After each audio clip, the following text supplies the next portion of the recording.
कपड़े धोने वाली बहू।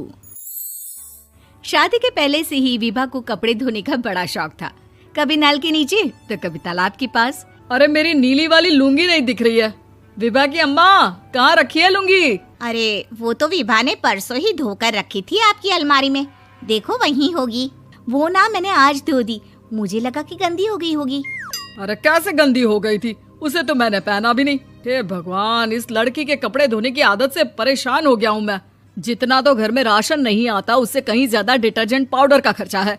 इसकी शादी करवा दो, शादी जाए अपने घर में ही करे काम, फिर चाहे घर के कपड़े धोने हो या पूरे गांव के।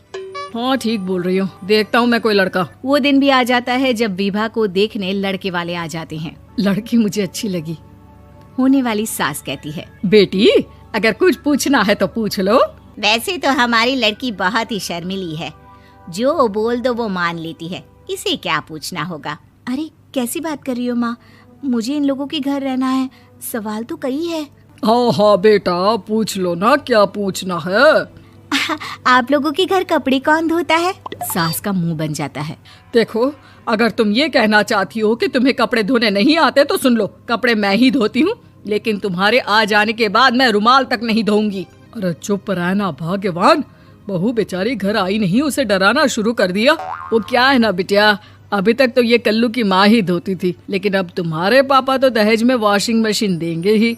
तभी विभा की माँ बोल पड़ती है, सवाल भी पूछा तो क्या। वैसे भाई साहब, मशीन की तो फिर भी कपड़े धोने की कैपेसिटी होती है। मतलब जो बिटिया दे रहे हैं ना विभा, इसे कपड़े धोने का बहुत शौक है। ये आप लोगों के क्या, आस पड़ोस गांव मोहल्ले सबके कपड़े धो दे और उफ तक ना करे। बाहर देखा नहीं आपने कितने कपड़े सूख रहे हैं, सब हमारी बिटिया ने ही तो धोए हैं। बस भी करो ना माँ, शर्म आ रही इतनी तारीफ सुनकर। और तो और एक दाग निकाल कर दिखाओ तो मान जाओ। हाँ अच्छा माफ करना बेटा, मैंने गलत समझा, हमें तो रिश्ता बहुत पसंद है। और ऐसे जुड़ जाता है रिश्ता कपड़े धोने का शौक रखने वाली विभा का। उसकी शादी हो जाती है कोयला फैक्ट्री में काम करने वाले कल्लू के साथ। शादी के बाद अचानक विभा चिल्लाती हुई सास के पास आती है। सासू माँ, अरे सासू माँ कहाँ है आप? ये तो धोखा है, धोखा दिया आप लोगों ने मुझे। इसे ससुर के चक्कर के बारे में पता चल गया। अरे तो उसमें तुझे क्यों धोखा मिला है? अरे नल में पानी नहीं आता, कपड़े कैसे कब धुलेंगे? अच्छा तू पानी नहीं आ रहा उसकी बात कर रही है। तो आपने क्या सोचा? कुछ नहीं। अच्छा तेरी माँ ने कहा था कि कपड़े धोने का शौक है तुझे, याद आया मुझे। शौक बोलकर कपड़े धोने वाले मेरे जुनून को कम ना आके सासू माँ, कपड़ा धोना मेरा गुरूर है। तभी पति भी वहाँ आ जाता है। अभी मैंने इसे सनी देओल की फिल्म दिखाई है, उसी के डायलॉग मार रही है माँ। अच्छा सुन, साफ साफ बता रही हूँ, पानी सुबह 4 से 6 और शाम को 10 से 12 आता है, समझी? विभा टाइमिंग सुनकर हैरान हो जाती है। ये क्या भूतों का मोहल्ला है? सुबह 4 बजे उठकर कौन कपड़े धोता है? 4 बजे टंकी में पानी जाता है, फिर सारा दिन धोना ना, किसने मना किया?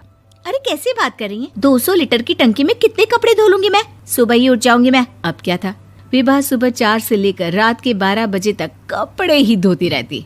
एक रोज सास पड़ोस से निकलकर कहीं जा रही होती है कि साथ वाली कहती है, हाँ कल्लू की माँ, जरा ये बताओ कि 2 साड़ी है, 2 ब्लाउज और एक पेटीकोट और एक नाड़े वाला लंबा कच्छा। हाँ तो? अरे तो क्या, कितना लोगी धुलाई ये बताओ। धोबन दिख रहे हैं हम क्या? हमारे पति सरकारी नौकरी से अभी रिटायर हुए हैं और बेटा सुपरवाइजर है कोयला फैक्ट्री में। धोबन समझ रखा है हमें? हाय रे कल्लू की अम्मा, माफ कर दो, वो तो मोहल्ले में यही सब बता रहे थे कि तुमने बहू को कपड़ा धुलवाने के काम में लगा दिया है। सास को पड़ोसन की बात सुनकर गुस्सा आ जाता है। वो घर पहुंचती है जहां घर के बाहर ही इतने सारे कपड़े सूख रहे होते हैं जितने कि किसी धोबन के घर पर। अरे ओ कल्लू की दुल्हन, बाहर निकल। माँ जी यहीं आ जाओ, बाथरूम में चादर धो रहे हैं हम। अरे अभी हम धोते हैं, तुमको बाहर निकलो। ये आस पड़ोस वाले बोल रहे हैं कि हम बहू से कपड़े धुलवा कर उसे कपड़ा धोने वाली बना दिए हैं। अरे छोड़ो ना माँ जी, किन लोगों की बातों में आती हो? आस पास के लोगों का तो काम ही होता है कि वो किसी तरह सास बहू को लड़ा दे। बहू सारे घर के कपड़े धोती है, ये क्या कम है? बोलिए। सास को भी लग जाता है कि वो बहू का ये सनकीपन नहीं छुड़वा सकती, इससे अच्छा है कि खुद ही चुप हो जाए। एक रोज सास और बहू मंदिर जाते हैं, जहाँ सास की साड़ी वहाँ खड़ी भीख मांगने वाली से मिलती है। माँ जी क्या बात है, आपकी साड़ी उस भिखारन से कितनी मिल रही है ना? हाँ हाँ, देखो तो दोनों की साड़ी मिल रही है। क्या बात है कल्लू की अम्मा, तुम खुद को तो अफसर की बीवी बताती हो और ऐसी सिंपल सी प्लेन साड़ी पहनकर घूमती हो। सिंपल और प्लेन नहीं है ये साड़ी। तो क्या सोने के धागे से फूल बने हैं? कुछ भी सासू माँ, कुछ भी। हाँ, बने थे इस साड़ी में सोने के धागे से फूल। मेरे पति लेकर आए थे मद्रास से स्पेशली मेरे लिए 10,000 की। ताहे भाई साहब इस भिखारन के लिए भी सेम टू सेम साड़ी लेकर आए होंगे 10,000 की। सास उस वक्त तो कुछ नहीं कहती, लेकिन बहू के साथ घर आती है और अलमारी से एल्बम निकाल कर लाती है। ये साड़ी देख रही है, ये वही साड़ी है जिसे मैंने अभी पहना था। इस साड़ी में ये जो चमकदार फूल दिख रहे हैं ना, ये सोने के धागों से काढ़े गए हैं। लेकिन तू लोकल वॉशिंग मशीन ब्रश से घिस घिस कर सारे फूलों को निकाल कर साड़ी प्लेन कर दी। मुझे माफ कर दीजिए सासू माँ। और तो और, जब मैंने तुझे तेरी गलती के लिए कुछ नहीं कहा, लेकिन तूने तो सबके सामने मेरा मजाक ही बना दिया। क्यों? बहू को समझ में आ जाता है कि अब से उसका कपड़े धोना बंद।